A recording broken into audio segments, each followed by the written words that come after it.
Boa noite, sejam muito bem-vindos para mais um evento do Hubble. Meu nome é Eduardo, eu sou da LM Ventures. A LM é uma das fundadoras do Hubble, a empresa responsável por toda a operação. Para quem não conhece o Hubble, nós somos um hub de inovação focado no mercado financeiro, focado em fintechs. Nossa ideia é aproximar startups de empresas do mercado financeiro. Nós temos dois bancos como parceiros, o BDMG, que é o Banco de Desenvolvimento em Minas, e a Aulé Consignado, que é o braço consignado do Grupo Santander. O Hubble fica aqui em BH, a gente seleciona startups para participar, já estamos na segunda rodada de empresas, e além do trabalho que a gente faz com as startups e com os parceiros corporativos, tem uma linha também de fazer conteúdo e entregar conteúdo de volta para a comunidade. A gente faz eventos semanalmente, todos gratuitos. Quem é daqui de BH já teve a oportunidade de ir no nosso espaço, senão a gente está fazendo aqui online. E hoje, continuando os nossos eventos, hoje é o primeiro evento da trilha sobre meio de pagamento. A ideia é falar sobre a evolução dos meios de pagamento, os impactos dessas novas tecnologias, Pix, Open Banks, e para isso a gente está recebendo dois especialistas, o Boanerges Ramos Freire, presidente da Boanerges e Companhia Consultoria em Varejo Financeiro, e o Edson Santos, fundador e sócio da Colink Business Consulting e sócio consultor estratégico da Confrapar.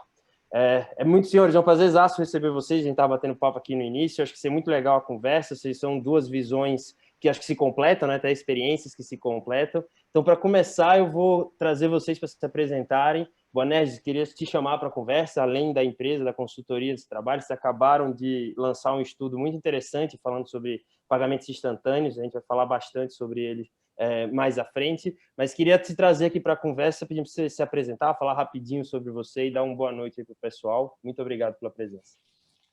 Obrigado, Eduardo. Obrigado, LM Ventures. Obrigado ao colega aqui de palestra, digamos, de diálogo com vocês, o amigo Edson Santos, a todos vocês que estão aqui, várias pessoas que eu conheço, outras que vou conhecer e vou interagir aqui a partir desse evento. Sinteticamente aqui, eu tenho 56 anos de vida, 39 de experiência profissional, ou seja, eu comecei bem cedo, com 17 anos. Durante 20 anos eu fui executivo e há 19 anos eu lidero uma empresa de consultoria. Até o ano passado era focada em varejo financeiro, serviço financeiro para pessoa física. A partir desse ano a gente expandiu o nosso leque de atuação. A gente mexe com serviços financeiros, tanto o mundo pessoa física quanto pessoa jurídica, e a gente se assina agora como Boanerges de Companhia Consultoria, inteligência em pagamentos, crédito e fidelização. Sinteticamente, nos 20 anos de executivo, eu fui 2 anos da KPMG, minha primeira formação, depois 11 anos da Credicar, onde eu fui de analista, diretor de planejamento estratégico e planejamento de marketing, nos anos 80, 90, quando a Credicar assumiu a liderança do setor de cartões no Brasil. Depois, 5 anos do grupo CSU Card System, que ajudou os bancos no modelo de terceirização a serem donos dos seus próprios cartões, a serem protagonistas, não só vendedores de cartões de terceiros. Finalmente, fui vice-presidente da Visa e responsável por criar novos negócios. Criamos, naquela época, junto com a EDS, uma processadora, que é a atual DXC, e criamos também uma empresa no mundo de benefícios, que é a atual Alelo, líder do setor aí de vale alimentação, refeição, vale transporte, vale pedágio, etc.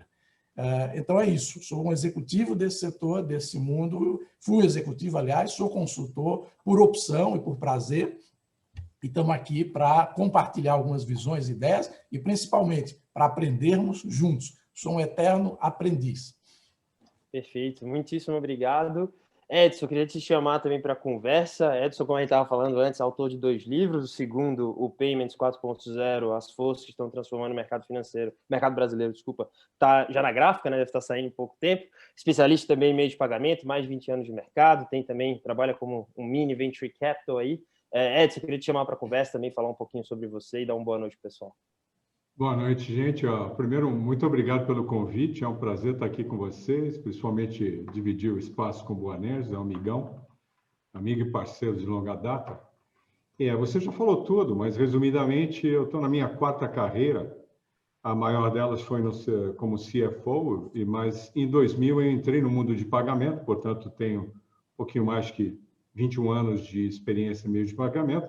Fui executivo de Redcard, de Global Payments, de First Data, E em 2017 eu mudei minha carreira totalmente, estou na minha quarta, como disse. Hoje eu divido meu tempo como consultor, não só na área de pagamentos, mas em estratégia, em melhoria de processo, alguma coisa assim. A Colink tem crescido, tem hoje 3 pessoas trabalhando lá. Mas eu também atuo no mundo de Venture Capital, eu tenho um portfólio de pequenas startups, não só no mundo de pagamento, em que eu troco, meu investimento é meu tempo, meu trabalho, por uma pequena participação. Então, vivo o mundo de Venture Capital de um lado, vivo o mundo das transformações de meio de pagamento, e como você disse, acabamos de escrever o livro, desta vez em coautoria com o Luiz Felipe Cavalcante, meu sócio na Colink. O livro está no prelo, deve ser lançado, esperamos lançar agora no final de novembro. Provavelmente na segunda-feira a gente começa a soltar vídeos, o book trailer do livro e informações. Tá bom? Que legal, que ótimo. Bom, senhores, eu queria começar, a gente vai falar, obviamente, bastante de Pix, mas eu queria falar, antes de Pix e meio de pagamento, um pouco da história, um pouco dos momentos que a gente passou até chegar no Pix, né? Então, Edson, eu queria te chamar para a conversa e para falar um pouco sobre onde é que a gente saiu e quais esses momentos de disrupção com relação ao dinheiro que existe na história da humanidade. Qual que é a tua visão nisso? Como é que a gente passou, nós como humanos, passamos por isso até chegar num Pix atualmente?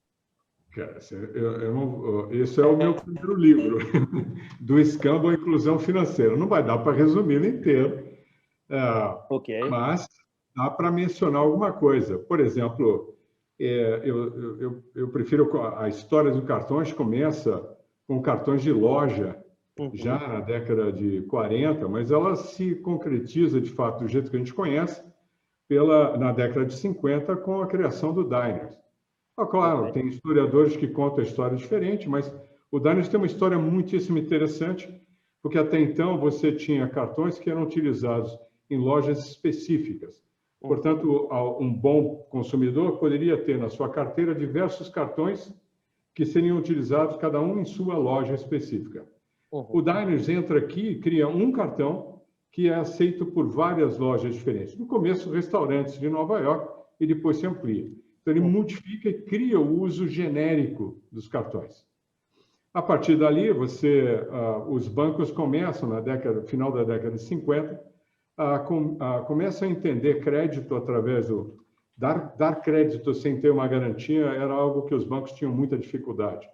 Mas, principalmente na 55, 58, começa a surgir a possibilidade de fazer isso e alguns bancos fazem isso. E aí tem uma coisa interessante que, de certa forma, constrói o shape do que a gente conhece hoje. A criação das bandeiras. Até a década de 90, a grande maioria dos bancos americanos eram bancos estaduais, eles não tinham licença e permissão para trabalhar fora do seu estado. Então, havia uma dificuldade. Por exemplo, se você estivesse em Nova York ou na Califórnia e estivesse em Nova York com um cartão do Citibank e atravessasse o rio e fosse para New Jersey, você não poderia utilizar o seu cartão, porque o Citi só atuava em Nova York. Da mesma forma, na Califórnia, se você tivesse um cartão American esqueci o nome do grande banco lá, Boanerges, da Califórnia. Wells Fargo. Não, meu Deus, Transamérica? A Visa, o Bank of America. Bank of America.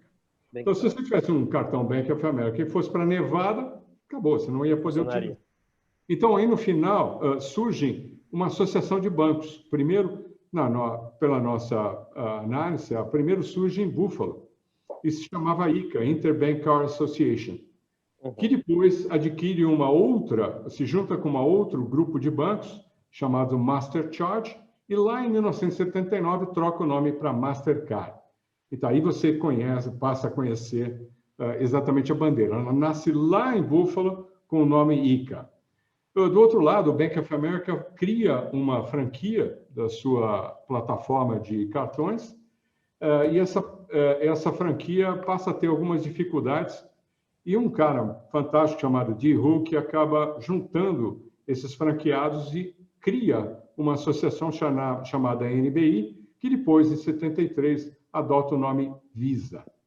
Daí a gente conhece uma primeira mudança enorme, que ao invés de ser uma única empresa, é uma associação onde surge a concorrência pelo ponto de venda e a concorrência pelo portador do cartão, mas uma cooperação entre essas empresas. Daí vem o livro fantástico do Dee Hoop chamado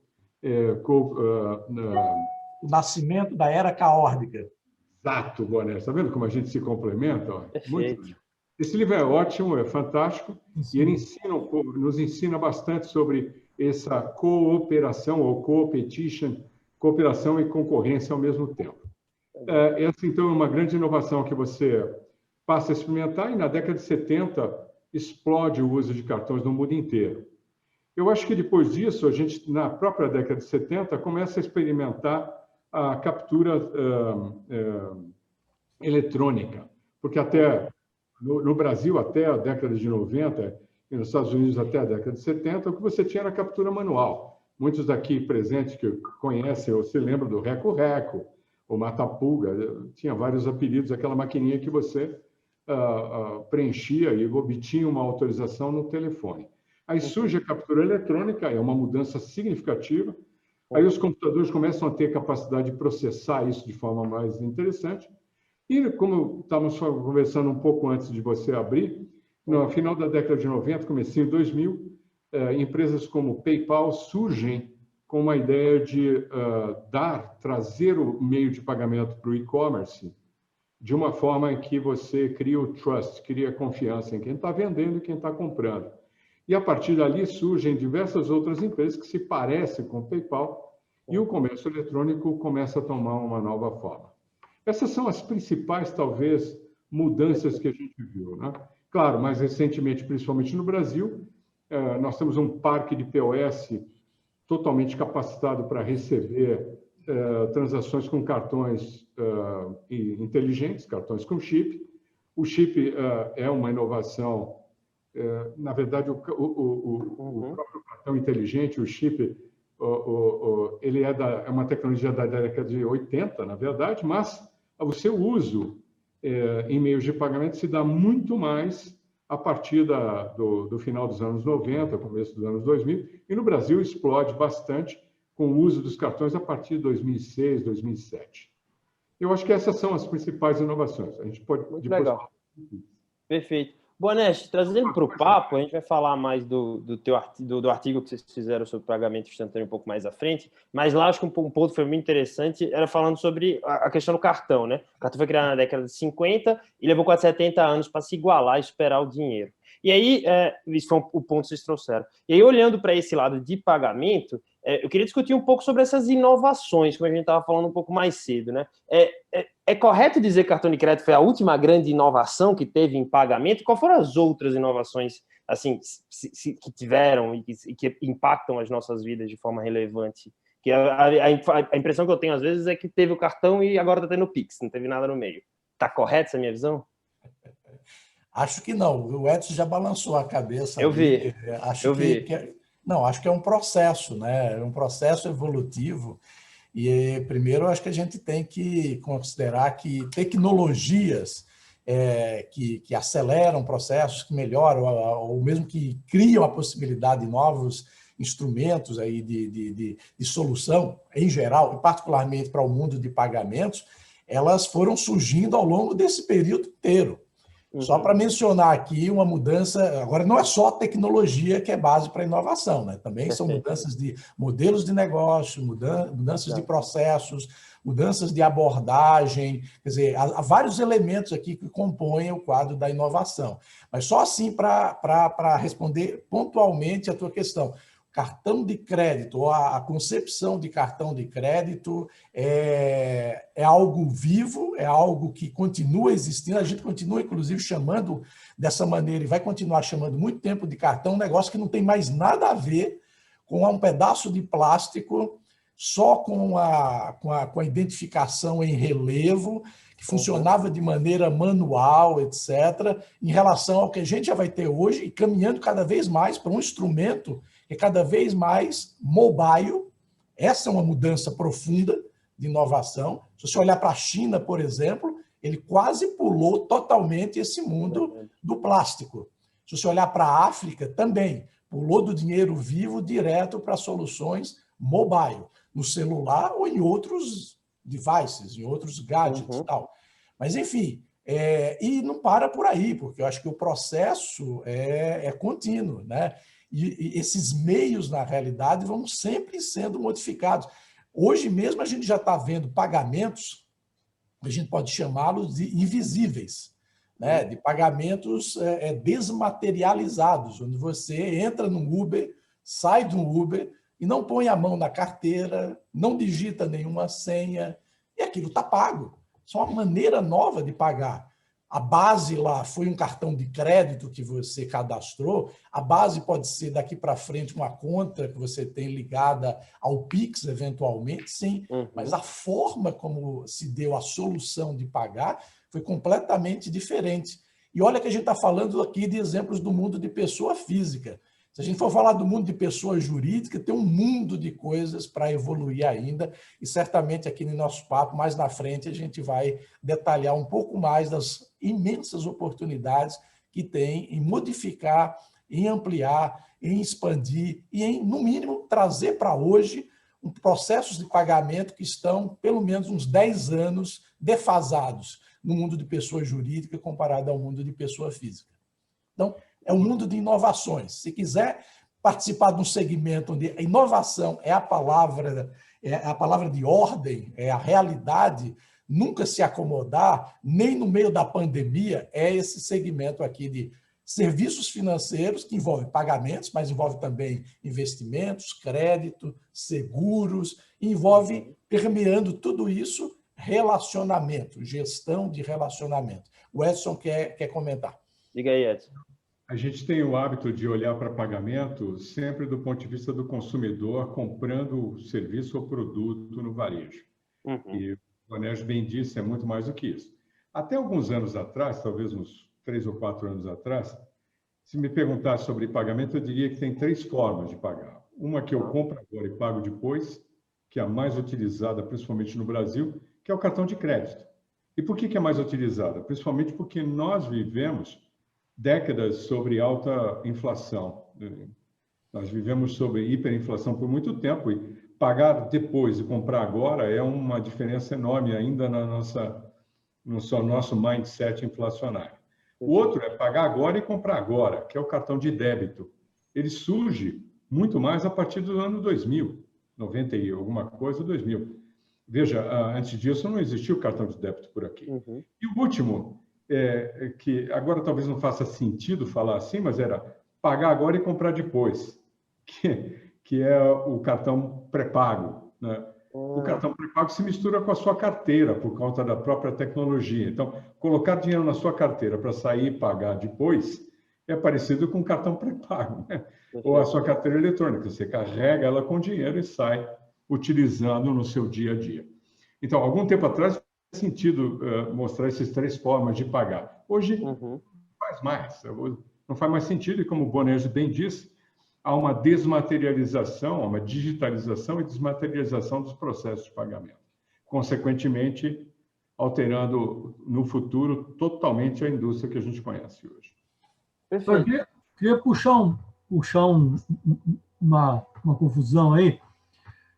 Tem a desmaterialização, tem tudo isso, mas assim, o custo desse meio de pagamento, principalmente para o lojista, não é um negócio, pelo menos no Brasil, mas quase em todo lugar do mundo, tirando a China lá, do que pulou direto, não é um negócio meio absurdo, não é um negócio meio abusivo.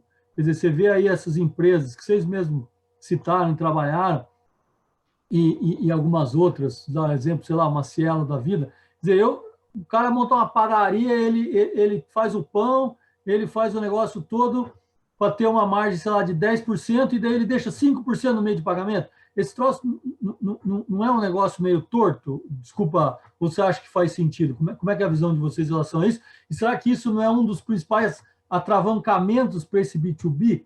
Porque daí no B2B, como o volume é maior ainda, aí o cara vai, pô, não vou dar 5%, não tenho 5% de margem, como é que eu vou fazer isso? Como é que vocês enxergam Qual a visão de vocês? O custo da transação? Eu vou puxar aqui, eu fui provocado, Boanerges, eu vou puxar e você, por favor, me Não, eu conclui. vi que você estava aí se coçando, eu não podia deixar de que você respondesse em primeiro lugar. Eu complemento se for o caso. Manda bala. Tem dois ou três assuntos que a gente tem que levar em consideração. Primeiro, que, como eu disse, o brasileiro compra com crédito, ok? É natural comprar com crédito, sempre comprou com crédito. Ah, mas uma boa parte das transações hoje são cartões de débito. É verdade, mas o hábito é comprar com crédito. Alguém tem que dar o crédito. Quando é o lojista que dá o crédito, qual é o custo para ele? Qual é o risco de uma inadimplência? Quando ele aceita um cheque pré-datado ou um cheque à vista, qual é o custo de pegar aquele cheque e ir até o banco depositar? E o custo e o risco do cheque não ter fundos? Ninguém computa isso. Mas dinheiro, papel, moeda, custa caro. Não é barato, custa para a sociedade. Pode ser que o lojista, ou você ou eu, podemos ter uma percepção de que o dinheiro é de graça. Não é de graça. O Banco Central, até pouco tempo, nos falou que o papel moeda pode custar quase 1% do PIB brasileiro. Acho que esse número até mudou para 0,8, não é isso, Boanerges? Ele pode isso aí. Está nessa faixa, 0,7, 0,8. Mas dinheiro, é muito dinheiro, é muita coisa. Muito dinheiro. Dinheiro não é de graça. Receber cheque não é de graça. Tem um trabalho. Outra, e o risco? Você chega no final do dia, pega todo aquele dinheiro e faz o quê com ele? Põe num cofre, vai para casa, vai depositar no banco. O custo disso é muito alto. Então, esse aspecto o dinheiro e o cheque não são gratuitos. Ele tem um custo envolvido e tem um handling, tem um trabalho que custa caro. O único estudo que eu cheguei a ter acesso foi feito por um organismo no Canadá que mostrava que o cartão de débito era mais barato do que o papel moeda e o cheque. Eu nunca vi outro estudo fora, em outro país, mas esse, alguns anos atrás, eu vou dizer, uns 10 anos atrás, eu cheguei a ver. Outra coisa, quando eu entrei na indústria de pagamento, eu ouvia dizer que o cartão de crédito aumenta a venda. Mas era difícil de provar isso. Era difícil de provar. Como é que aumenta a venda? Até que um dia a gente teve uma experiência fantástica. Em Nova York, nenhum táxi aceitava o pagamento com cartão. Era dinheiro. Não existia outra forma. E, de repente, eles passaram a aceitar o cartão nos táxis de Nova York. O que aconteceu? Houve um aumento de 20% nas receitas dos taxistas. Você fala, mas como? Por quê? Porque começou a chover, você não tem dinheiro no bolso, você não pegava um táxi. Você começou a chover, você pega um táxi, porque você tem o cartão, você pode pagar. Então, a conveniência e a facilidade de poder pagar pelo uso do serviço fez com que a receita dos taxistas, naquele instante, aumentasse em 20%. Então, e outra, eu não acredito que alguém pague 5% para utilizar o cartão de crédito hoje. Pode ser que ele pague 5% e é uma composição de uma taxa de desconto mais uma antecipação de recebíveis. Como o varejista já dava crédito de qualquer maneira, a gente precisa separar esses valores para entender qual é o custo de cada um. Então, de certa forma, eu discordo da sua colocação. Agora, existem setores que esses preços vêm caindo, eles vêm caindo há muito tempo, desculpa, há muito tempo não, eles vêm caindo desde a abertura do mercado de credenciadoras, desde 2010, caiu pouco nos primeiros anos, depois, quando apareceram muito mais credenciadoras, principalmente de 2016 para cá, a queda da taxa de desconto tem sido muito mais acentuada. Hoje a gente tem mais de 25 credenciadoras e mais de 200 subcredenciadoras concorrendo e ajudando para que essa taxa caia. Tem uns limites. O Banco Central fez um ajuste no intercâmbio do cartão de débito, ajudando que a taxa de desconto do cartão de débito também caísse. Então, eu creio que... E outra, se a gente comparar com outros países, o Brasil não necessariamente é mais caro que outros países. Tem umas contas que a gente tem que fazer, os 30 dias, eu sei disso, a taxa de juros também tem caído. Faz tempo que eu não faço uma comparação, mas a última vez que tive a chance de fazer essa comparação, o valor recebido por um acquirer no final do dia nos Estados Unidos comparado com o Brasil, lá ele recebe muito mais, até porque o ticket médio é bem maior. o Boanerges pode complementar, por favor. O complemento rápido, que certamente a gente vai aprofundar aqui na sequência, é que o Pix, que está sendo criado agora, quer dizer, que está começando a operar, começou ontem a operar já em soft opening, né, dia 16, totalmente, ele vai acelerar esse processo. Quer dizer, a concorrência que já estava provocando uma queda aí das taxas do serviço de cartão, com um novo meio de pagamento, que é o Pix, a gente deve ter condições para os varejistas mais favoráveis ainda, o que deve implicar também em redução das condições trabalhadas no mundo de cartão. Ou seja, a gente tem um fenômeno aqui de redução de custo, de mais eficiência, de mais volume, e no limite, uma afirmação importante aqui, uma constatação nossa aqui da Boanerges e Companhia Consultoria, que pagamento deixa de ser um negócio em si mesmo para muitas empresas e passa a ser cada vez mais um meio importante para atrair, para fidelizar, para reter, para conhecer melhor esse cliente e servi-lo e, eventualmente, rentabilizá-lo com outros serviços financeiros, com crédito, com investimentos, com seguros, mas não no pagamento em si, como já foi uma realidade até agora. Totalmente de acordo, só que a minha visão de tempo é um pouco mais longa. Eu não acho que o Pix vai fazer a transformação imediata, vai levar algum tempo. Ah, claro, é um processo. Exatamente. Perfeito. Perfeito. Aproveitar a deixa de vocês do Pix e queria começar a entrar nesse ponto, e principalmente na visão, até como a gente falou, de diminuir custo, melhorar para o varejista, mas olhando para o lado do consumidor, né? Esse negócio saiu, teve até um pezinho atrás de outro consumidor, você vê alguma desconfiança do público um pouco mais leigo. Então, eu queria entender de vocês, assim, para o consumidor final, né? E aí, até a gente pode olhar para dois níveis de consumidor final. O consumidor que é bancarizado e o que não é bancarizado, que é um pedaço gigante, acho que são em torno de 50 milhões de pessoas hoje no Brasil, sem acesso a serviço bancário. O que o Pix faz para a gente, para nós do dia a dia, que temos conta bancária, e para esse público? Esse negócio ajuda, ele piora, ele torna mais fácil, ele torna mais difícil? Como é que o desbancarizado vai usar a chave dele do Pix? Qual a visão de vocês para o consumidor final? Ok, posso começar dessa vez, Edson. Você me ajuda complementando, por favor. Não vou deixá-lo sozinho. O pagamento instantâneo, né, ele existe em vários países do mundo. O Banco Central, para criar o Pix, que é a marca que ele adotou aqui no Brasil, ele se inspirou aí em várias referências e trouxe algo, desenvolveu algo que faz sentido para a realidade brasileira. E em cima desses vários aprendizados, exatamente para ter algo que faça sentido, né, para a nossa realidade, algo adaptado à nossa realidade. E dos fatos da nossa realidade, um dos componentes da nossa realidade, é que a gente tem uma população enorme, desbancarizada, como você falou. Ou seja, uma população que está à margem do sistema financeiro.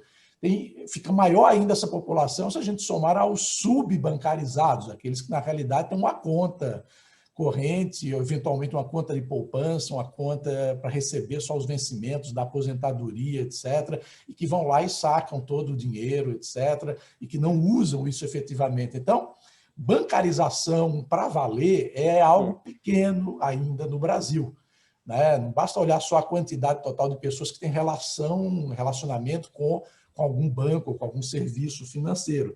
Se for olhar no detalhe, a gente tem muito espaço ainda para evoluir.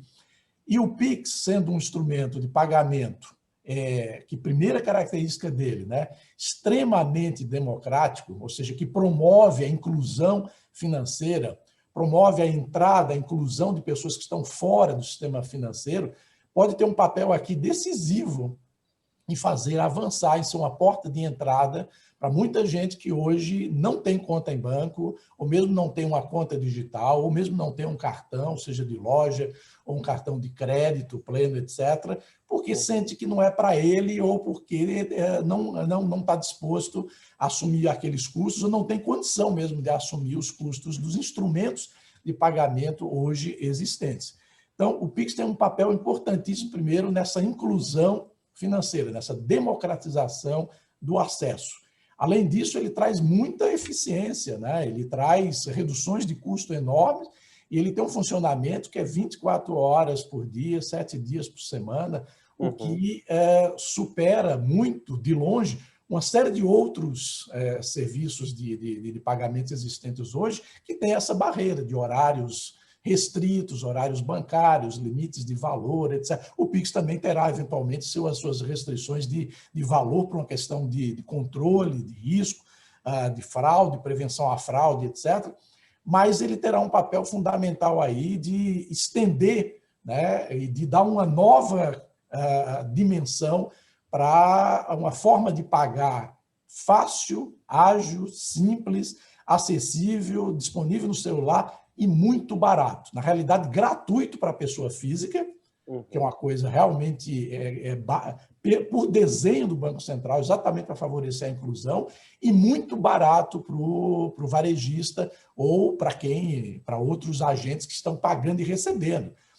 O mundo B2B vai muito além só do varejo para a pessoa física. Indústria, cadeia de abastecimento, atacadistas, distribuidores, etc., o próprio varejista pagando, né, para os seus fornecedores para trás. Então, aqui é algo que tem um potencial enorme de revolucionar, de transformar a maneira de pagar e de receber do brasileiro, seja o brasileiro pessoa física, seja o brasileiro desbancarizado, seja o brasileiro já bancarizado, porque traz alternativas, e também as empresas nas suas relações aí comerciais, que sempre envolve, evidentemente, um pagamento e um recebimento no fim da linha. Perfeito. Edson, eu queria te trazer para a conversa no mesmo ponto, mas até fazendo um comentário em cima. Pensa no desbancarizado, os caras não tem conta hoje. Ele vai ter que abrir uma conta para ter o Pix, né? Assim, eu entendo como democratiza o pós, democratiza esse acesso ao pagamento e ao acesso ao dinheiro dele, mas não continua uma barreira tecnológica para esse cara? Vamos pensar. Até outro dia, a gente podia dizer que 45 milhões de brasileiros não têm nenhum tipo de conta bancária. Talvez tenha uma poupança, mas não tem conta bancária. Se você somar isso, o fato de que, ao todo, 56% dos brasileiros que recebem salário recebem dinheiro, portanto, pagam também em dinheiro, e se você somar mais um grupo dos mal servidos, como o Boanerges apontou, tem uma conta bancária, mas paga muito caro pelo acesso ao serviço bancário. A gente tem pouca estatística no Brasil, mas só para exemplo de comparação, eu outro dia assisti uma palestra do Dan, presidente da PayPal, e ele dizia que nos Estados Unidos existem 25 milhões de pessoas que não têm conta bancária. E 80 milhões de americanos que pagam caro para usar serviços financeiros. Trazendo para esta nossa história, talvez a gente o comparativo seja talvez os 45 milhões de pessoas não bancarizadas e mais os 80 milhões de brasileiros pagando caro pelo serviço. Então, a primeira coisa que o Pix vai ajudar é essas pessoas bancarizadas que pagam caro por serviço, elas deixam de pagar TED, DOC, passam a fazer transferência a um custo irrisório ou nenhum custo. Agora, vamos pensar no bancarizado, no não bancarizado. Quanto custa receber e pagar em dinheiro? O mesmo exemplo que eu dei agora, discutindo agora com vocês sobre do ponto de vista do lojista, pensa no não bancarizado. Imagina você receber o seu salário 2 vezes por mês, ou toda semana, depende, e você recebe o seu salário em dinheiro, você põe na sua mochila, na sua pasta, e faz o quê? Pega um ônibus, vai para casa, pega o seu carro, vai para casa. Aonde você guarda esse dinheiro? Como é que você controla as suas despesas? Como é que você paga as suas despesas? Suas despesas continuam vindo em boletos, né? A gente recebe boleto todo dia, toda semana. Você paga energia, luz, aluguel, boleto, né? E onde é que você paga o boleto? Você não é bancarizado, você vai numa lotérica ou vai numa agência do banco, que só abre durante o horário de expediente, que tenta entrar no banco. É muito difícil entrar no banco, né? Você tem que apresentar motivos para entrar no banco. Você vai numa lotérica, você tem que sair do teu trabalho, se locomover até uma lotérica ou de um correspondente bancário qualquer, no horário que ele estiver trabalhando, para fazer seu pagamento e ficar na fila. Ou seja, o não bancarizado tem um trabalho extra, não remunerado, que é pagar suas próprias contas. Então, o que o Pix traz para ele? Traz uma oportunidade. Perfeito. Em vez de você, meu patrão, em vez de me pagar em dinheiro, não, deposita na minha conta na chave tal ou na chave tal. Eu, como o Boanerges lembrou, eu vou ter custo zero e vou ter, aparentemente, um monte de empresas oferecendo uma conta de pagamento associada ao Pix, sem custo. O brasileiro já usa smartphone, né? A gente já usa o celular e o smartphone quase todo mundo tem um. Tem mais smartphones do que brasileiros aqui. Então, é muito natural que eu vá usar, eu vou receber e vou poder utilizar. Como o Pix vai ser aceito em todos os lugares, eu vou ter facilidade para pagar as minhas contas, inclusive pagar os meus boletos por aqui. Isso vai trazer para o não bancarizado segurança, simplicidade, facilidade, a custo quase zero ou irrisório. Ou seja, ele vai deixar de pagar, de ter um emprego não remunerado para fazer seus pagamentos e passa a ter esse benefício. Em outros países onde a tecnologia chegou para o não bancarizado, foi possível perceber uma percepção de melhoria de renda. Por quê? Porque ele passa a controlar suas despesas. Então, o brasileiro, na minha teoria, o brasileiro que não consegue controlar suas finanças, porque recebe dinheiro e paga dinheiro, não tem onde guardar, ele costuma comprar parcelado, que é a maneira dele controlar seus pagamentos. Então, recebe o adiantamento, paga uns boletos, recebe o final do mês, o seu salário, paga outros boletos. Ele vai passar a ter um controle, talvez uma programação financeira. Agora, não é tão simples assim, nós precisamos educar o brasileiro que não está habituado com isso. Ele vai ser alvo de fraude? Provavelmente. Tem sempre alguém querendo enganar alguém, não é? Então, nós precisamos ter a educação financeira, só que agora uma educação financeira com instrumento prático. Não adianta você educar o indivíduo e não ter um instrumento para ele. Educar financeiramente, mas não dar a ele a chance de ter uma conta bancária, porque ela custa caro para ele, não faz sentido. O Pix, então, vem complementar. Isso do ponto de vista do não bancarizado e do consumidor mal servido pelo sistema financeiro. Depois a gente vai discutir outras, como o Boanerges apontou, o B2B vai fazer uma diferença muito grande para as empresas. A gente pode falar. Vamos entrar no B2B em breve. Só queria tocar num ponto que até vocês dois comentaram sobre a construção do Pix, né, sobre o Banco Central ter ido atrás, ter olhado modelos, ter feito um trabalho para que ficasse com custo zero para o consumidor. Mas só para a gente tocar nesse ponto, para não deixar de falar. Como que aconteceu a construção do Pix? Isso foi algo tirado da cabeça do Bacen? Qual era o objetivo dele com isso? Até que, pelo que a gente já conversou aqui, imagino que substituir papel moeda seja um dos objetivos. E por último ponto, assim, para pegar a pergunta para os dois, mas para provocar, Decentralized Finance, né, do tal do DeFi, que é um negócio sendo muito falado dentro do blockchain, tem se usado o blockchain para um monte de coisa. Já que a gente vai fazer um negócio que é por dinheiro andar democraticamente, por que a gente não usou blockchain dentro do Pix? Então, um pouquinho da construção, eu sei que tem um monte de pergunta, mas um pouquinho da construção do Pix na visão de vocês. Tá bem, eu posso comentar essa primeira parte, Edson? Você comenta a segunda, do blockchain, por exemplo. Incrível que fica para mim, né? Tá bom. Não, é que você gosta do assunto, você é fã desse assunto, eu posso até fazer algum contraponto, mas, enfim, voltando lá. Pix, o Banco Central foi lá, olhou várias experiências de vários países e tal, e viu que cada caso, cada país adotou ou pretende adotar, está adotando, alguns já adotaram, já têm experiência em pagamento instantâneo, de uma maneira diferente, de uma maneira particular, de uma maneira local, etc.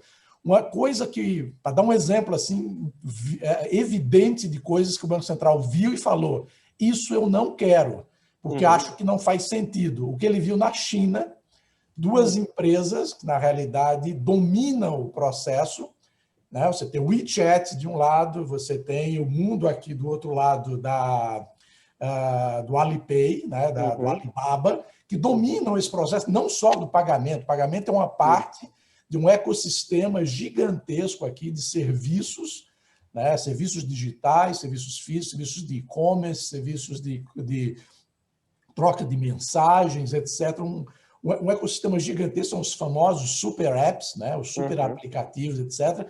Mas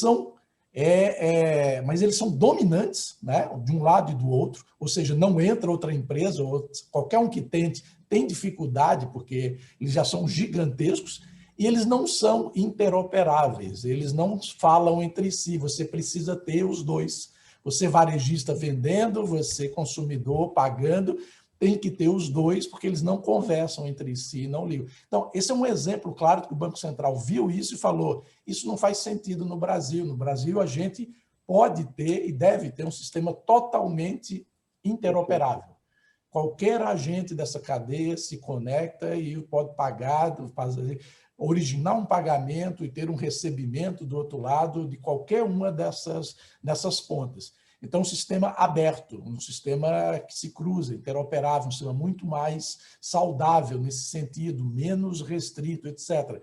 E o Banco Central, para garantir, ele quis colocar uma série de empresas já obrigatoriamente, bancos de um certo tamanho, etc. Tal. Isso daria 37 empresas no começo do processo. E qual não foi o espanto, né? Assim, foi surpresa mesmo, quando se inscreveram quase 1.000 empresas, 980 empresas, das quais teve um processo de depuração, está aí hoje algumas na casa aí, de 762. Oi? Temos algumas, são parte do Hubble aqui do nosso BET, que estão lá. Exatamente. Então, tem 762 empresas que estão lá, que se habilitaram, e são bancos, e são fintechs, e são varejistas, e são empresas de serviços tecnológicos, etc., com participantes diretos ou indiretos que vão estar interligados, ou seja, acesso amplo, facilidade de um cliente desbancarizado ou qualquer cliente receber uma oferta mesmo antes dele procurar, receber uma oferta talvez do varejista, onde ele já vai comprar normalmente, receber essa oferta eventualmente de uma empresa onde ele vai tomar crédito, vai pedir crédito, etc. Então, assim, muito abrangente, muito aberto, universal, e, portanto, dá base para um sistema muito mais flexível e mais efetivo. E não é à toa que a gente já tem, aqui pegando um dado aqui de ontem, né, 60 milhões de chaves. Né, na realidade, cada pessoa pode ter até 5 chaves, cada empresa pode ter até 20 chaves. E a gente tem também de ontem o dado do Banco Central de que essas 60 milhões de chaves estão na mão de 25 milhões de pessoas físicas e 1 milhão de pessoas jurídicas, o que dá aí uma média de 2,3 chaves por pessoa. Então, assim, em termos de cadastramento, é um sucesso. Se você olhar mesmo a matéria que está ao lado disso, no Valor de hoje, que fala do Reclame Aqui, ele fala de apenas, nesse período inteiro, de reclamações de 500, foi na semana passada o dado, 500, no período inteiro, até a semana passada, até 29 de outubro, 570 reclamações. Isso dá nada, isso dá traço, dá 10 reclamações por milhão de chaves cadastradas, para a gente ter uma ideia. Ou seja, assim, é traço desse ponto de vista. Claro que agora começou a operação. Ontem, pequenininha, vai subindo aos poucos, e aí é a hora do vamos ver. É a hora da verdade, é a hora que a gente vai ver como é que a coisa se desenvolve, se amplia. Agora, blockchain, o expert é o Edson, e se precisar eu complemento, porque eu já ouvi esse comentário do pessoal do Banco Central, por que não adotou blockchain no Pix? Muito bem, Edson, vamos lá para você. Mas deixa eu complementar uma coisa sobre ainda sobre o que o Boanerges estava dizendo. Eu acompanho o Banco Central desde a implantação da SPB, e eu sou fã incontestável do Banco Central. Eu acho o Banco Central brasileiro muito técnico, ele aprende, na época que era um pouco mais radical, ele não tinha o poder da caneta. Hoje ele tem o poder, desde outubro de 2013, ele passou a ser o regulador do setor, ele tem se comportado de maneira muito técnica, nem um pouco política, e ele gosta de aprender e faz as coisas de longo prazo, não pensando no curtíssimo prazo. Então, o Pix é uma inovação incrível, porque ele cria uma plataforma totalmente digital que desintermedia muitos players, você não precisa de todos aquelas empresas que compõem a plataforma de cartões de crédito hoje para poder fazer uma transação de Pix. Ele desmaterializa um monte de processos, como o próprio plástico, o próprio terminal de captura e assim por diante, e democratiza e, consequentemente, desmonetiza no sentido de reduz o preço. Há uma discussão quanto vai custar para o varejista. Ainda não está claro quanto vai custar isso para o varejista. Eu já ouvi alguns números estranhos, mas, sem dúvida nenhuma, para o portador é uma grande vantagem. Então, o Banco Central tem o mérito de, antes de implantar, ele conversa, no caso do Pix, ele abriu uma audiência pública, ouviu o público em geral, montou um grupo de trabalho e vem atuando com esse grupo de trabalho. Ele aprendeu com as experiências dos outros países, aprendeu principalmente com os erros dos outros e está implementando o melhor, na nossa opinião. Poderia melhorar alguma coisa a mais? Claro que sim, mas tem um pipeline de implementações para os próximos anos que é fantástico. Muito bem. Veja, você provavelmente falou em blockchain, pensando em cryptocurrency ou moeda digital. Eu acho que o passo seguinte, não só do Banco Central, mas dos outros bancos centrais, é a chamada CBDC, ou Central Bank Digital Currency. E é um avanço bastante interessante, que talvez comece também pela China. Aliás, um comentário, né? O duopólio que o Boanerges se referiu na China é parecido, guardado as devidas proporções, com o duopólio que tivemos da Dobradinha, VisaNet e Redecard no passado, né? Que dominaram esse mercado e depois abriram. Na China, talvez os dois ecossistemas dominam aquele mercado e, eventualmente, no futuro, abrem também. Então, guardada a devida proporção é essa. Agora, por que eu acho que... Eu nunca vi nenhuma experiência funcionando fora da cryptocurrency. Só uma pergunta nesse início. Você falou do Banco Central de cripto, né? Existe já algum caso desse? Algum país já criou um banco central pensando para digital currency? Existem países trabalhando nisso, Japão, China... Legal. Que outros, o Boanerges? Eu não vou lembrar de todos. China claramente é o mais avançado. Os Estados Unidos também está trabalhando nisso. E o Brasil já tem isso na sua agenda, está lá na agenda BC Hash. A gente vai caminhar nessa direção, sim. Interessante. Desculpa interromper. A Estônia tem um negócio legal lá também, né? Perdão? Verdade. Estônia parece que tem um negócio legal. Estônia é um caso especial. O mais digital dos países, né? A sociedade mais digital que a gente conhece. Mas voltando à questão todo mundo fala em blockchain, eu nunca vi nenhum sistema de pagamento utilizando blockchain. Veja, blockchain é a combinação de duas coisas essenciais, que é um sistema de criptografia super avançado e uma distribuição, um poder distribuído.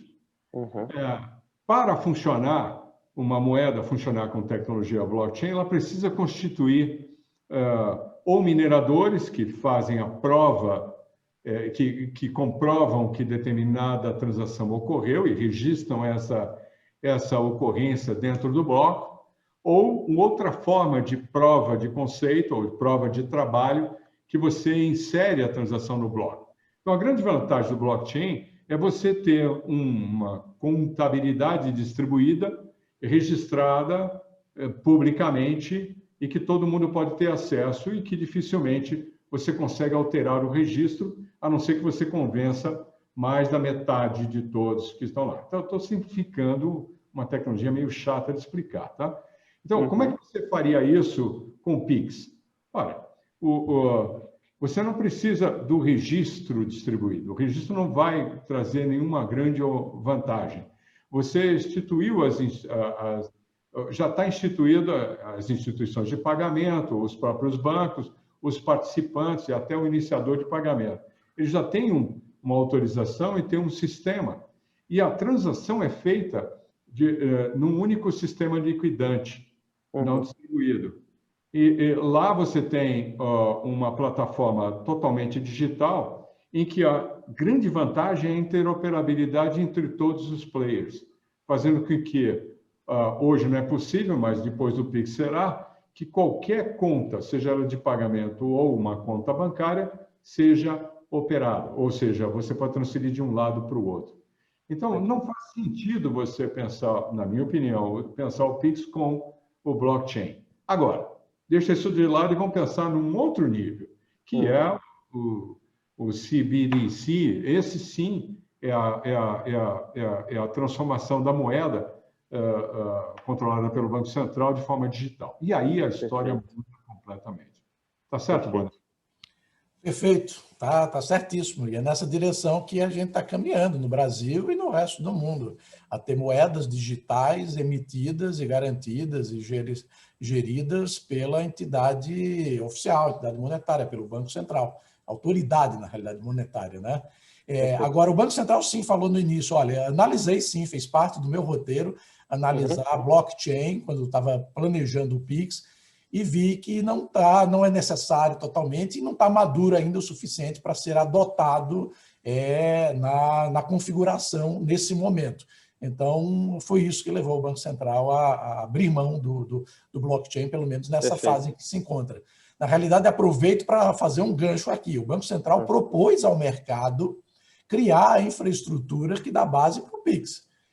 Chamado mercado, bancos, fintechs, empresas desse setor inteira, principalmente os maiores bancos, representados aí pela ABEX, enfim, pela estrutura já existente, propôs de volta para o Banco Central, assim, ó, a Ferrari, as Ferraris, Lamborghinis, etc., que você está dizendo que querem trafegar, podem vir aqui e trafegam na minha ferrovia. Eu tenho uma ferrovia aqui, é só dar uma adaptada aqui, mas esses supercarros podem trafegar aqui. O Banco Central falou, realmente vocês não entenderam ou não querem fazer, então não queria fazer, mas vou ter que fazer a infraestrutura de centralização, liquidação, interoperabilidade geral desse sistema. Perfeito. Mas não necessariamente isso vai durar a vida inteira na mão do Banco Central. Pode ser que em algum momento volte para o mercado, mas já certamente em novas condições, já com experiência acumulada e já com uma nova configuração desse ecossistema de pagamento. Perfeito.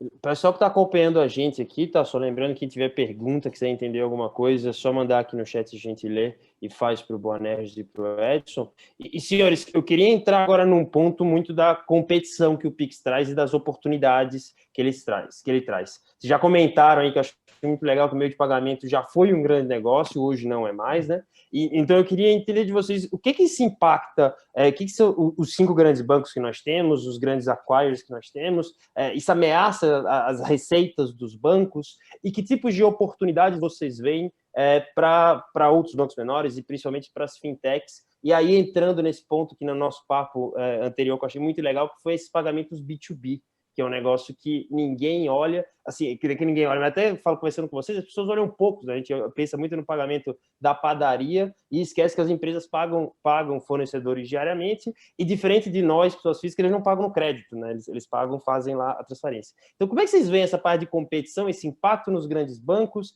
esse impacto no modelo de negócio, pagamento e essas oportunidades para o B2B? Posso fazer uma observação antes? Você começou a sua fala dizendo que o negócio de pagamento, que era um grande negócio, não é mais. Desculpa, continua sendo um grande negócio. Nós estamos referindo ao futuro. Perfeito. Pagamento, só para fazer esse ponto, Perfeito. Que eu acho que é importante, Fique à vontade. Você tem observado uma tendência, principalmente no Brasil, com novos players, onde cada novo credenciador está avançando na cadeia de valor do lojista e oferecendo mais do que pagamento. Veja o movimento da Stone, veja o movimento da PagSeguro, eles vão além do pagamento. E eles mesmos dizem que no futuro, a maior parte da receita que eles obterão serão de serviços de tecnologia, serviço financeiro, e não de pagamento. Essa é uma tendência mundial. Em alguns lugares, o pagamento deixou de ser cobrado porque o cliente está pagando por outro serviço e o pagamento vai junto. Então, é isso que o Boanerges se referia, e é isso que eu também me refiro, mas sempre olhando para o futuro, para a tendência. Não querendo adivinhar o futuro, mas observando a tendência que mostra hoje. Veja, nós estamos em empresas bilionárias que valem uma fortuna na Bolsa de Valores, porque elas estão trazendo resultado para os seus investidores e estão obtendo valor ainda em meio de pagamento. Isso não vai acabar porque o Pix está entrando. Então, o Pix, primeiro, tem, como você mesmo colocou, o grande objetivo do Banco Central é a eliminação ou a substituição do papel moeda, e isso envolve o não bancarizado e o mal bancarizado, vamos chamar assim, servido. Mas isso também afeta o B2B. Eu acho que na minha opinião, vai ser o primeiro a se aproveitar do Pix.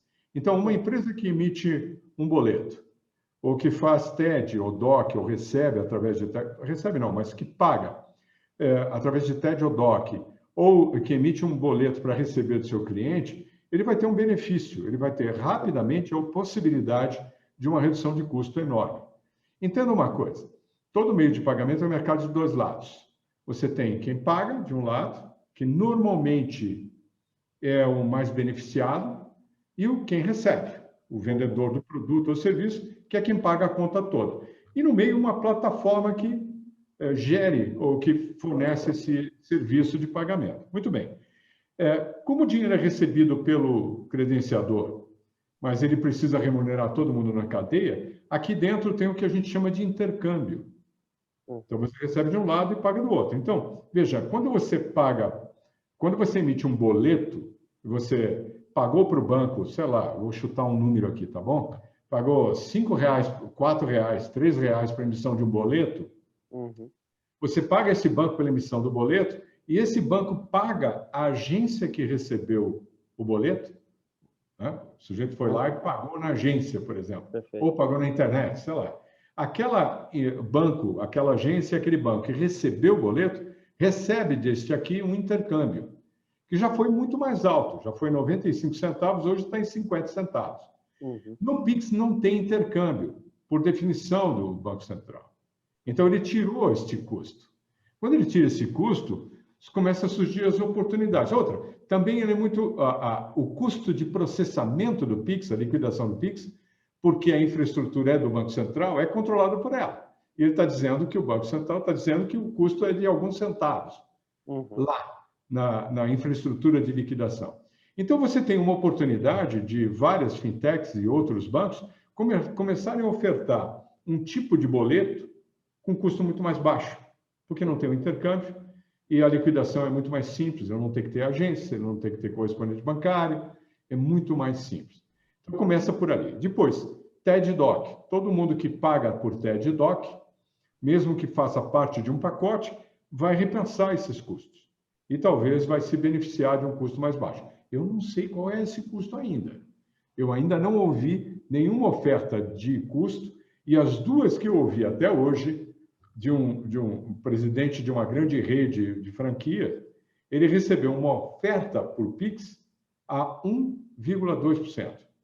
Ou seja, mais caro do que ele paga cartão de débito. Então, eu não sei como é que vai... Isso não faz sentido. Eu ouvi de um credenciador que o custo que ele vai ter é tão alto que vai ficar muito parecido com o cartão de débito. Então, eu não vi preço ainda. Mas assumindo que o preço cai, eu acho que cai por concorrência, acredito que o B2B é o que vai mais rapidamente se beneficiar da nova plataforma. Concorda, Bonetti? Perfeito. Bonetti, trazendo para a conversa, até um comentário, mas é correto dizer que um Pix mais o Open Bank vai trazer uma possibilidade de automatização de uma área de pagamento das empresas que a gente nunca viu até hoje? É correto, sim, mas é mais do que a área de pagamentos. É exatamente essa perspectiva que eu queria acrescentar aqui, ao que o Edson falou. Uma empresa, necessariamente, qualquer ponto aqui da cadeia, ela paga por coisas, ela recebe por coisas, ela tem que fazer um gerenciamento desse fluxo de caixa, o chamado cash management. Né? Ela tem que aplicar os seus excessos de caixa, ela tem que captar aí para cobrir as suas quebras de caixa, etc., as suas faltas de caixa. Então, ele tem todo um processo aqui operacional e financeiro na gestão desse caixa. Mas não para aí. Ele tem também todo um processo de crédito mais estrutural para investimentos, para ampliação, para novos negócios. Ele tem toda uma área voltada, toda uma necessidade do mundo de seguros, né? Seguros para instalações, para a sua própria operação, para as suas atividades, etc. E ela tem uma oportunidade, eu acho que aí é o ponto mais importante, não só olhar pela oferta de serviço financeiro disponível no mercado. Você pensar que cada empresa ela está no centro, né, de um ecossistema, por definição, em volta dele tem fornecedores, tem funcionários, tem suporte, tem infraestrutura e tem clientes do outro lado e tem uma cadeia mais longa para trás e, eventualmente, para frente. Só que esse ecossistema, em geral, só é enxergado pelas empresas hoje, ou até hoje, do ponto de vista da sua atividade intrínseca, sua atividade produtiva, comercial, etc. O que a gente está falando aqui é que com o Pix e com o Open Bank, e com essa nova visão, não é só com os dois, mas com essa nossa visão, você pode enxergar essa sua cadeia inteira para trás e para frente como um grande ecossistema financeiro, de serviços financeiros. E você que está aí no meio dessa cadeia pode ser o agente a prover, a ofertar serviços financeiros de pagamentos, de crédito, de seguros, de investimentos, etc. E tudo isso permeado aí por abordagens de gestão de relacionamento e com serviços que você mesmo pode desenvolver. É mais complexo, é mais trabalhoso, está mais distante da sua realidade, mas principalmente através de uma plataforma que você pode estruturar e acoplar nessa plataforma provedores especialistas em cada uma dessas áreas. É o que o Open Bank, por exemplo, vai permitir daqui para frente, né, de uma maneira muito fácil, simples, através de APIs, através de estrutura, mas é muito mais do que tecnologia. É uma maneira nova de enxergar o negócio, é uma maneira nova de enxergar as relações e, portanto, se há uma grande transformação que as empresas precisam fazer, todas, bancos, indústria, varejo, etc., não é mais a chamada transformação digital. Essa, se você não fez ainda, ou não está fazendo, e não está acelerado em fazer, você está atrasado e vai ficar fora do jogo, vai ser atropelado. A grande transformação que você tem que fazer é a transformação relacional. É colocar o cliente no centro para valer, dessa maneira que estou colocando, e estruturar serviços e negócios que vão além da atividade original sua e buscar atender o conjunto de necessidades desse seu cliente, dessa sua razão de existir. Isso é uma mudança enorme de mindset, é uma mudança enorme de processo, é uma mudança enorme para a qual a tecnologia vai ajudar, a regulação vai favorecer, mas elas não são garantia de que isso vai acontecer. Exige aí uma transformação muito mais profunda. Perfeito. Posso pegar um gancho daqui? Veja, um exemplo simples de como pode transformar, o Pix pode ajudar a transformar, Pix com Open Bank pode transformar a vida das empresas, é de que hoje você opera a sua empresa, digamos que você tem um sistema, um ERP, um sistema de gestão. Quando você está operando o seu sistema de gestão e precisa fazer um pagamento, você é obrigado a sair do seu sistema de gestão, abrir o seu Open Bank, trabalhar no Open Bank, fechar e abrir o seu sistema de gestão para voltar aqui e buscar ferramentas para fazer reconciliação. Isso é um trabalho idiota até, né? No mundo que nós vivemos hoje digital, não faz mais sentido. Com o Open Bank e um Pix, eu posso operar diretamente do meu ERP. Eu estou dentro do meu ERP, eu comando um pagamento, eu percebo o recebimento de valores do Pix, eu não preciso sair desse sistema e entrar num outro. Então, a reconciliação não deixa de existir, ela passa a ser automática.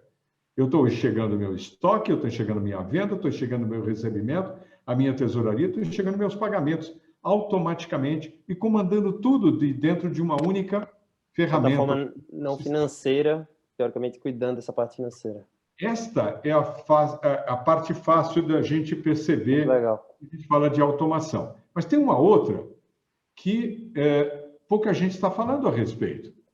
Como é que vai ser a vida da minha empresa quando eu recebo 24 horas por dia, 7 dias por semana? Porque eu já estou acostumado com o horário comercial. Como é que vai ser isso? Eu vou ter que mudar a forma? Como é que o meu banco vai me atender nesse caso? Como é que muda a minha história? Como é que eu faço as minhas aplicações ou como é que eu programo o meu fluxo de caixa? Ele deixa de ser programado por dia útil, passa a ser programado por hora? É uma outra visão. Para algumas empresas que recolhem numerários constantemente, muda completamente a vida. Então, vou lhe dar um exemplo até bobinho aqui. Ora, o sujeito não pagou a conta, eu vou cortar a energia dele. Ele paga a conta meia-noite. E eu tenho que ter capacidade de religar a energia dele à meia-noite 1. E eu já tenho instrumentos para isso, mas como é que eu automatizo meus sistemas? Então, pensa numa empresa que distribui bebida. O caminhão está, antigamente, ou até ontem, ou até hoje, o caminhão recebe dinheiro, cheque, e eu só vou saber quando ele chega no depósito e eu vou receber e reconciliar isso. Ou o cheque depois que eu depositar no banco. Com o Pix, eu elimino o cheque, elimino o dinheiro, e eu já sei quanto tem de dinheiro. Aliás, o dinheiro não está no caminhão, já está na minha tesouraria. Então, os processos da empresa mudam completamente. Era o que o Boanerges estava dizendo. Se a sua empresa ainda não está envolvida na era digital, não fez a transformação digital, está atrasado pelo menos uns 5 anos. Perfeito.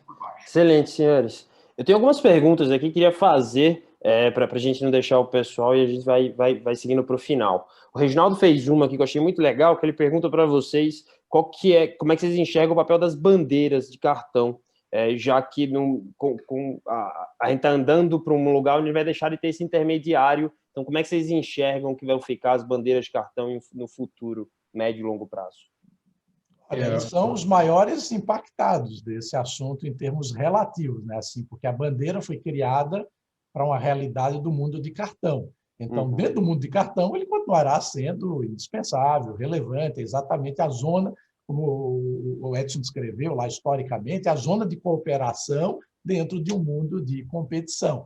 Então, ele cuida dos dois lados, o lado recebedor, o lado pagador, isso em termos de pagamento, também da cadeia do crédito, dos agentes que dão crédito aqui de um lado, do outro lado, enfim, do varejista de um lado, de quem vende, e do outro lado, do consumidor final. No Pix não é necessário uma bandeira, ou seja, a bandeira, no sentido lato sensu, é o próprio Banco Central, é o garantidor, é o estruturador, é a infraestrutura, é a base, é a interconexão. Mas, de cara, já dá para perceber que vai ter todo um processo aqui educativo, fazer uma transição. Os próprios adquirentes hoje do mundo de cartão vão poder ter um papel importante de habilitar o varejista a trabalhar com o Pix durante muito tempo. Não vai passar tudo para um celular, né? Maquininhas vão continuar sendo necessárias, a automação de caixa vai continuar sendo necessário, enfim, processos atuais, e as bandeiras podem apoiar nisso, assim como pode apoiar num elemento fundamental que está na agenda para o futuro,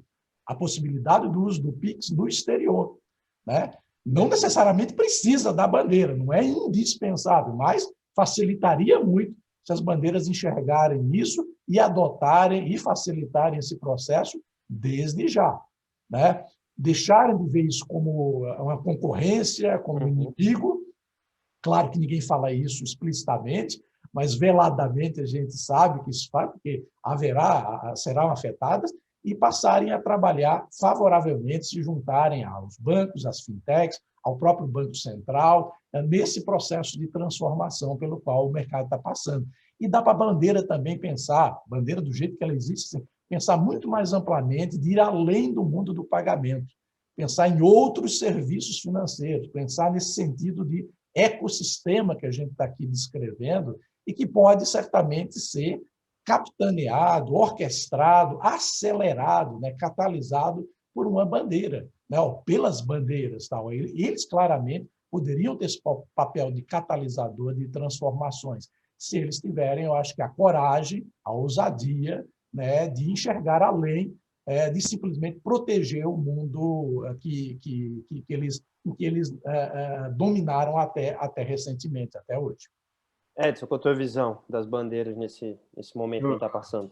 Uma visão um pouquinho diferente. O Pix, eu não tenho dúvida de que é a digitalização do pagamento à vista. Portanto, pode substituir o dinheiro, pode substituir o cheque, pode substituir até mesmo o cartão de débito. Agora, o Pix não foi construído, pelo menos por enquanto, para substituir a transação com cartão de crédito. E a transação com cartão de crédito, do jeito que ele está estruturado e a divisão das receitas dentro da plataforma, do jeito que está montada, não é substituída pelo Pix, não agora. Então, eu acho que a bandeira continua tendo seu papel importante, não só pela interoperabilidade no mundo inteiro, como o Boanerges apontou, mas principalmente porque mais de 50% do valor das transações no consumo no varejo é feito através de um cartão de crédito. Até que um dia, talvez, uma fintech ou um banco comece a emitir comece a dar crédito ao consumidor de uma forma diferente do que é feito hoje, se remunerando não por um intercâmbio, mas por outro serviço agregado ou tomando risco diretamente sem a participação de uma bandeira ou de uma marca. A marca pode vir a ser menos importante no futuro. Ela já foi no passado. Você se lembra? Você não entrava num restaurante ou numa loja se não tivesse o símbolo da bandeira do cartão que você carregava no bolso. Perfeito. Hoje a gente nem olha para isso, né? Então, a marca, um exemplo de que a marca deixou de ter, começa a perder sentido, é quando você percebe a Mastercard tirando o nome, né? Simplesmente o símbolo que representa, né? Então, tem uma mudança, sim. Agora, as bandeiras estão investindo em tecnologia, em outros meios de pagamento, e eu ouvi outro dia de um executivo da Mastercard, da experiência que eles têm com uma empresa que adquiriram na Indonésia, onde o exemplo de pagamento instantâneo parece estar acontecendo de uma maneira muito interessante. Então, as bandeiras vão continuar existindo, elas vão se transformando, elas vão se ajustando. E nesse processo todo, talvez sejam as que têm maior capacidade e recursos e conhecimento e tecnologia para incorporar as inovações e se modificando junto com elas. Então, não acho que as bandeiras deixarão de existir, acho que elas vão ter um papel bem diferente no futuro. Perfeito. Só rapidinho, Edson, isso que você está falando do crédito, a gente tem acompanhado aqui no detalhe vários cases em que o crédito paralelo, apesar do Banco Central não querer separar totalmente o PIX na sua pureza de ser pagamento do mundo do crédito, a criatividade do brasileiro, que já criou o cheque pré-datado, que já criou o parcelado sem juros no cartão, já está caminhando acelerado para criar o PIX parcelado, o PIX garantido, o PIX, enfim, agendado e garantido. Então, enfim, o mecanismo do crédito em paralelo ao PIX. E o PIX é apenas o veículo de transferência e liquidação. E concordo contigo, e acho que quem começa isso é o varejo. Claro. Como foi o papel do varejo desde o princípio, né? Perfeito. Nós usávamos calça curta e comprávamos na caderneta, né? O varejo nos dava crédito. Lembra, Boarelli? Isso mesmo. Muito legal. Senhores, eu tenho mais 3 perguntinhas aqui, a gente já está um pouquinho estourado no tempo, então eu vou fazer rapidinho, só para a gente não deixar de responder o pessoal, tá? A Caroline perguntou se não seria um momento para a transição para criptomoeda. Acho que a gente falou aqui um pouco, né, que já está sendo estudado pelo Banco Central sobre esse Banco Central de digital currency, né, de cripto, já está sendo lá, a China já está andando. Então, Caroline, acho que está se estudando esse momento, acho que todo mundo no Banco Central está entendendo como usar.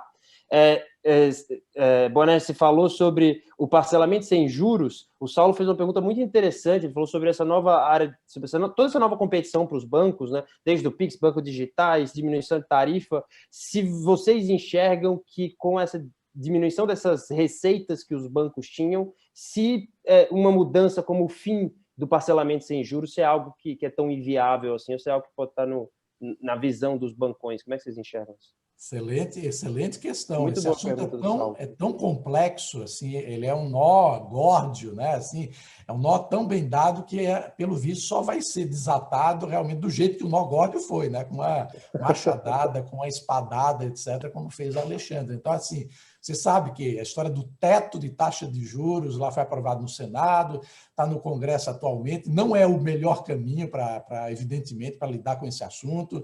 O Congresso, na realidade, o Rodrigo Maia mandou esse assunto para o setor, né, para a ABECS, para os bancos se pronunciarem sobre o assunto, e no cerne desse assunto está o parcelado sem juros, claramente, porque ele realmente é muito... Ele tem todo um significado para o varejo, ele é muito favorável para parcelamento, para facilitar o consumo das pessoas, etc., mas ele é um enorme gerador de desequilíbrios, né? Porque ele não tem o equilíbrio adequado entre risco e retorno, né? Ele tem uma série de compensações de efeitos cruzados aqui, de subsídios e compensações cruzadas. Então, não quer dizer acabar, mas certamente rever dentro desse quadro maior, mais estrutural, de como reposicionar esse mercado em termos de custos e de quem paga, custos e benefícios de quem paga pelo quê, quem corre riscos e quem é devidamente remunerado por isso. Custos operacionais e custos de crédito também que estão envolvidos aqui nessa equação. Edson, tua visão. É isso mesmo. Veja que tem muita gente no mercado que defende o parcelado sem juros como algo que ele não gosta nem de chamar de jabuticaba, que só dá no Brasil, mas que nós estamos exportando a ideia do parcelado para outros países que estão adotando. Uhum. Eu tenho uma visão mais ou menos parecida, igual à do Boanerges. Eu acredito que nós temos, sim, duas jabuticabas. Duas coisas que não se compensam, mas são duas distorções. Na minha visão, são distorções. Uma é o fato de o cartão de crédito ser liquidado normalmente 30 dias depois, enquanto no mundo inteiro o varejista recebe 2 dias depois e quem faz o funding do sistema todo é o banco. No Brasil, não é o banco que faz o funding, é o varejo. É ele que dá o funding, porque ele recebe 30 dias depois. Se ele quiser antecipar, ele paga mais caro. Então, quando se criou na década de 80 os 30 dias, foi a Credicar que fez isso, valores foram transferidos. Nós tiramos dinheiro do varejo e transferimos para o setor financeiro. Daí, no final da década de 90, nós, acquirers, junto com o varejo, criamos o parcelado sem juros. E aí nós demos um inverso, nós tiramos dinheiro do sistema financeiro e entregamos para o varejo.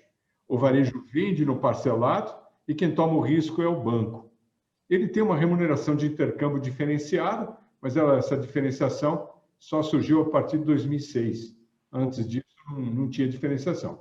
Eu acho que esses dois modelos estão na mesa do Banco Central já faz um bom tempo. Os bancos adorariam acabar com o parcelado. Eles não gostam do parcelado. O varejo não concorda. E os aquários, pelo amor de Deus, não faça isso que muitos bancos vão acabar, muitos fintechs vão acabar porque vão deixar de ter o pré-pagamento, a receita do pré-pagamento. Por outro lado, o varejo também gostaria de receber à vista e não em 30 dias, e os bancos teriam que fazer esse fund. Então, isso aqui é algo que está na pauta, vira e mexe, se discute. Eu acho que é um assunto que ainda vai se prolongar.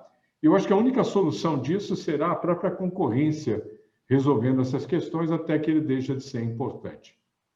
Talvez, como o Boanerges chamou a atenção, a criatividade, os novos players se utilizarem do Pix como forma de chegar e dar um cartão de crédito para o portador, que na verdade para nós é um cartão de compra, né? Afinal, nós pagamos 100% da fatura, 90% dos brasileiros pagam a fatura em dia, então não é crédito, é compra, né? Um cartão de compra, tem um pequeno crédito aqui no meio. Então, à medida que isso vai se modificando, talvez a gente tenha uma experiência completamente diferente no futuro. Perfeito. Senhores, só para finalizar, uma pergunta da Cláudia aqui. O Pix altera alguma coisa no cartão de ticket alimentação e ticket refeição? Tem algum tipo de mudança? Outro abacaxi, Desculpa, se alguém aqui trabalha com cartão benefício, eu não posso deixar de falar o que eu penso. Isso é uma cunha financeira que custa caro para o trabalhador brasileiro. Deveria beneficiar o trabalhador, mas custa caro. Hoje, o sistema de cartão benefício da alimentação do trabalhador está regulado pelas regras do PAT. É uma lei específica.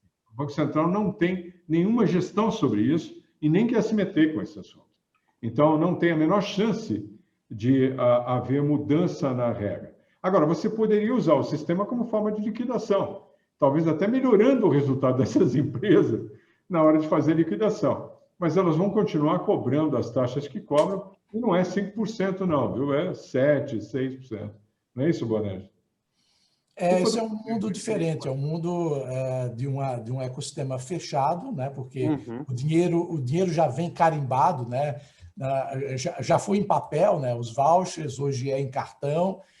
O próprio cartão hoje ainda, no mundo do cartão, é separado, a alimentação é um cartão, refeição é outro cartão. Isso foi uma coisa que criaram, quando os bancos estavam entrando nesse setor, e exatamente eu era vice-presidente da Visa, liderando a criação da Visa Vale, atual Alelo, e as empresas do setor tentaram aí criar uma certa barreira.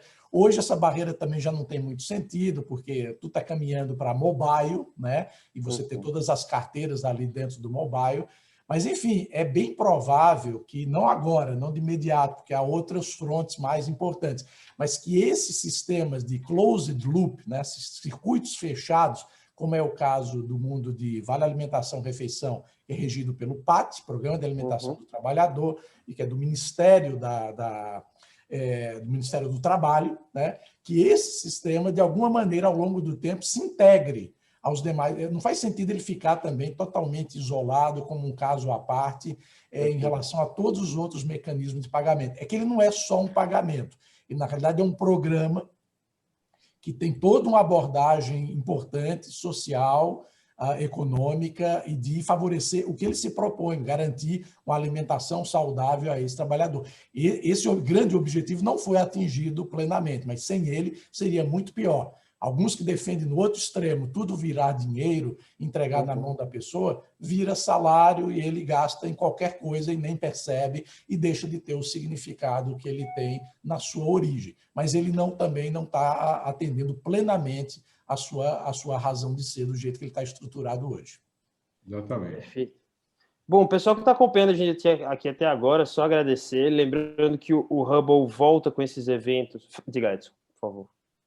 Eu estava quase cometendo uma falha aqui, eu preciso voltar, se me permite. Eu comentei sobre o livro que está no Prelo, que deve ser lançado, e deixei de comentar que eu tenho a honra de ter um livro que é postfaciado pelo Boanerges. Ó. Maravilha. Obrigado pela honra que você a oportunidade que você me deu, Edson. A honra é nossa. Muito bem. Interromper a sua fala. Imagina, obrigado, meu amigo. Informação dessa tem que dar sempre. Então, como eu estava falando, o pessoal que está acompanhando a gente, o Hubble faz esses eventos semanalmente. Na semana que vem, a gente vai continuar falando sobre meios de pagamento, sobre Pix. A gente vai receber aqui a BFintex, que é nosso parceiro, Associação Brasileira de Fintechs, e vamos receber o Banco Central para falar um pouco sobre essas primeiras experiências e tudo que está acontecendo. Convido todo mundo que está aqui a participar, inclusive vocês dois, Edson e Boanerges. Lembrando que os eventos do Hubble depois ficam sempre no nosso YouTube, Hubble Hub, só vocês procurarem lá caso quiserem assistir. Pedir para vocês responderem essa pesquisazinha nossa, fica aqui em cima para a gente estar sempre melhorando os conteúdos. E, senhores, do nosso lado foi uma aula imensa, acho que só tenho a agradecer, foi super, super, super legal. E eu queria abrir aqui o espaço final para vocês darem uma boa noite para todo mundo. E é isso, acho que em nome da LM, do Hubble, dos nossos parceiros, só tenho a agradecer, foi muito legal. Então, abrir para vocês dois, Boanerges, por favor, você primeiro. Um prazer enorme. Obrigado, Eduardo. Obrigado, Marcos. Obrigado, Edson. Obrigado a todos os participantes aqui. Percorri aqui algumas vezes a lista, vários amigos assim, já conhecidos, amigos novos que a gente está formando agora.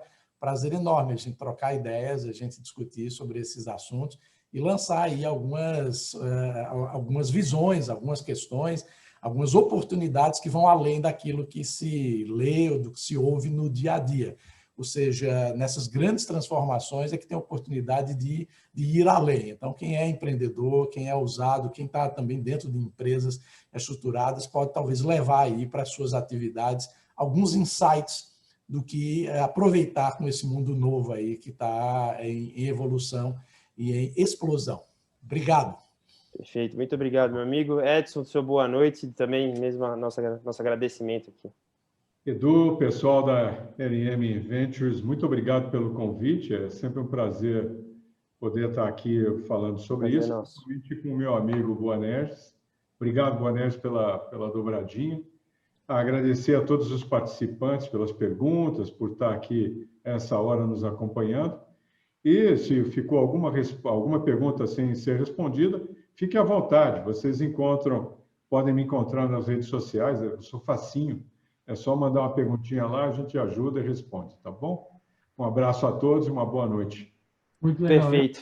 Eu queria agradecer muito a participação de vocês aí, a gente super estourou o tempo, em mais de meia hora, o público continuou, que prova que o conteúdo era muito importante e relevante. e com uma facilidade didática muito grande. Assim, foi uma aula verdadeira. Só tenho agradecimentos para o Edson e para o Boners, e espero contar com vocês aí nas nossas próximas atividades, aí, agora que vocês estão conhecendo mais a gente, aí, vamos construir coisas juntos. Muito obrigado. É um prazer. Senhores, muitíssimo obrigado. Todo mundo que está aqui nos acompanhando, foi um prazerzaço. O Hubble volta semana que vem. Uma boa noite, pessoal. Grande abraço.